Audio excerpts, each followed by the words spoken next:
the 70s was really I think, the golden age of Arab American identity expansion and understanding and promoting U.S.-Arab relations and U.S.-Arab understanding. So it was really a good time to get involved in this work.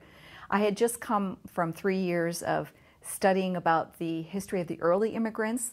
That was the topic of my master's thesis, was the assimilation process of the early Syrian immigrants.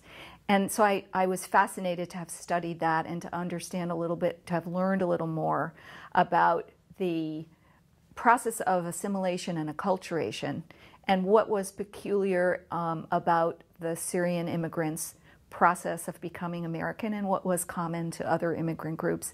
So I was very attuned to that. And I think the most interesting thing about working in the 70s was working with a different generation of Arab Americans. For the most part, the people who started the early organizations, like the Association of Arab American University Graduates in the late 60s, were mostly Arab-born academics.